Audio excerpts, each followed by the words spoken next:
Welcome students, relative close के आज के इस पार्ट में हमने आपके लिए दो और आपके रिलेटिव प्रोनाउंस लिए हैं, हुम और हुज। यानी कि एक तो हुम ये है और एक हुज है। दोनों का अर्थ मैं आपको समझा देता हूं, बहुत ही सिंपल। एक का अर्थ होता है जिसे या जिसको, हिम देम हर को हटाकर, यानी कि ये जो प्रोनाउंस आएंगे इनको हटाकर इनकी जगह हुम लगाना है। जैसे हमने हु और विच सीखा था उसी तरीके से। एक है हुज, ये अधिकार या संबंध बताता है। इसमें हिज हर देयर इट्स को हटाकर हुज लगाते हैं। आइए समझ लेते हैं बहुत ही सिंपल तरीके से। रोहित इज माई फ्रेंड, ठीक है, और I play with him every day. अब यहाँ पर आपको संज्ञा मिल जाएगी जैसा हम हर वीडियो में सीखते आ रहे हैं, नाउन मिल गई। अब नाउन का प्रोनाउन क्या है? ये हिम किसके लिए है? राहुल के लिए, रोहित के लिए ये हिम आया। हिम को यही बदल दीजिए हुम में, ठीक है ना। वही ट्रिक है जो हम हर वीडियो में सीख रहे हैं, ठीक है, यही चेंज कर दिया हमने। अब रोहित आगे है तो हम क्या करेंगे? रोहित का रोहित लिखा, बाद वाला सेंटेंस आपको पता है लास्ट में जाएगा। अब ये वाला जो है सेंटेंस यहाँ से उठेगा और हिम को हुम में बदला तो सबसे पहले तो संज्ञा की जगह आप सर्वनाम लिख दो, रोहित हुम। अब क्या लिखेंगे? बाद वाला सेंटेंस, आई प्ले और विद, आई प्ले विद। एक तो ये हो गया रोहित हुम आई प्ले विद। या फिर मैंने आपको कहा था प्रीपोजिशन साथ में आता है तो एक और ट्रिक है और वो इससे ज़्यादा बेटर है, और वो होती है कि प्रीपोजिशन को साथ में लेके आए, यानी कि इसको साथ में लेके आए। मैंने आपको हु और विच वाले में भी समझाया था। यानी कि हम क्या करें, इसको यहाँ से हटा देते हैं, ये हमने हटा दिया और यहाँ पर हम विद हुम साथ में लेके आए, यानी रोहित, और यहाँ हमने लिखा विद, ये लिखा विद, और फिर इसका प्रोनाउन लिखा हुम, विद हुम, ठीक है। प्रीपोजिशन साथ में आएगा, रोहित विद हुम। फिर क्या लिखेंगे? I play every day. पहले पूरा ये सेंटेंस कंप्लीट करेंगे, एवरी डे। क्यों लिखा? ये हिम, ये तो यहाँ लिख दिया विद हुम, तो अब क्या बचा? आई प्ले, ये आई प्ले, और एवरी डे। अब ये पूरा कंप्लीट हो गया। रोहित हमने नीचे ले लिया इस जगह पर। अब क्या बचा? इज माई फ्रेंड, तो हम क्या करेंगे? यहाँ लिख देंगे इज माई फ्रेंड, ये हमने यहाँ पर लिख दिया और ये आपका सेंटेंस कंप्लीट हो गया। आइए सेकंड देखते हैं। सेकंड वाला, this is Anil all like him. अब यहाँ पर आप देखिए, this is Anil all like him, यहाँ पर अनिल के लिए आया हिम। अब तो समझ गए होंगे ये अनिल संज्ञा है और हिम किसके लिए? अनिल के लिए। यानी कि जो ये आएगा चेंज होके कहाँ आएगा? अनिल के पास। अब अनिल पीछे है तो यहीं आ जाएगा, आगे होता तो आ गया था। तो हमने क्या लिखा? This is Anil, this is Anil. अब इसको किस में बदलेंगे? हुम में, तो हुम लिखा, दिस इज अनिल हुम ऑल लाइक, ये हो गया। अब आपको मैं एक और चीज समझा देता हूं जो हमने पढ़ा था, डिफाइनिंग नॉन डिफाइनिंग, यानी कि डिफाइनिंग क्लोज और non defining close. Non defining में क्या होता है? उसकी एक्स्ट्रा इन्फॉर्मेशन होती है। डिफाइनिंग में केवल जो टॉपिक दिया जाता है उसी से संबंधित चर्चा होती है और अतिरिक्त जानकारी नहीं होती। यहाँ पर रोहित के बारे में देखिए, रोहित इज माई फ्रेंड। यहाँ आपको पता है रोहित आपका मित्र है और आप उसके साथ खेलते हैं। अगर ये नहीं भी लिखते तो भी काम चल जाता, लेकिन आपने लिखा, तो इस वाले में हम क्या करेंगे? Rohit with whom I play every day is my friend, ऐसे कोमा लग जाती है। दिस इज अनिल, क्योंकि आप इसको जानते हो, this is Anil all like him, हुम ऑल लाइक। अब आप ये ऑल लाइक हिम नहीं भी लिखते तब भी आपको ये पता है उस पर्सन के बारे में, दिस इज अनिल, तो ये नॉन डिफाइनिंग है। और फिर भी ये कोमा का चक्कर है।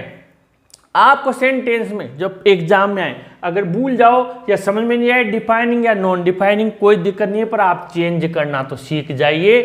कोमा लगाना भूल गए, इसको एग्जामिनर ज़्यादातर अवॉइड कर देते हैं। वो यही सोचते हैं बच्चे ने सेंटेंस तो सही तरीके से बनाया है, डिफाइनिंग नॉन डिफाइनिंग नहीं समझ में आया, कोई दिक्कत नहीं है, उसने इसको चेंज करना आ गया। यानी आप मूल चीज़ ये मैं जो बता रहा हूँ इस पर ध्यान दीजिए।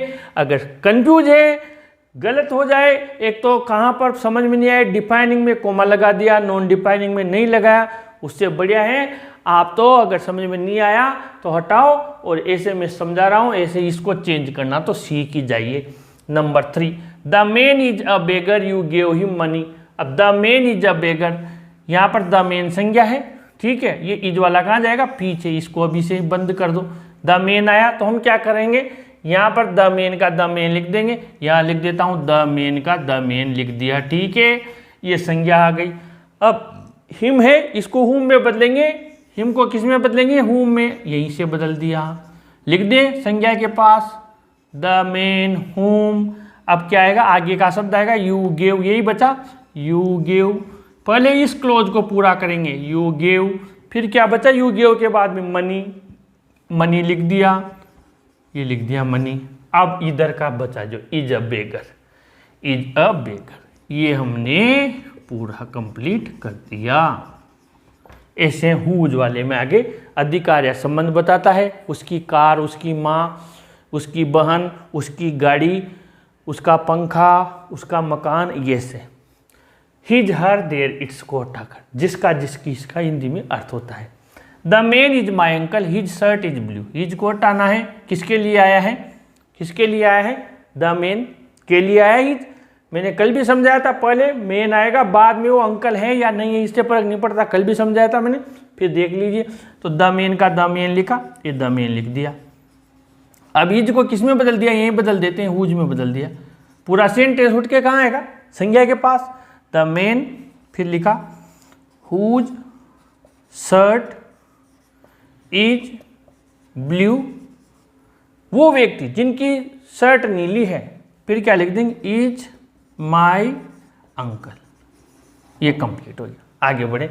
आई met a boy, his brother is your friend. I met a boy, ये हिज किसके लिए आया, मैं एक लड़के को मिला, उसका भाई तुम्हारा मित्र है, ये बॉय के लिए आया हिज। ठीक है, ये तो समझ में आ गया ना कि बॉय के लिए आया, क्योंकि आई तो खुद ही प्रोनाउन है। तो हमने क्या किया, आई का आई लिखा, मेट का मेट लिखा, अब बॉय का बॉय लिखा। क्यों लिखा, इसमें सेंटेंस उठ के आ रहा था क्योंकि संज्ञा आ गई थी। अब यहाँ तो जिसके लिए ही जाए वो यही है, तो यही कनेक्ट हो जाएगा।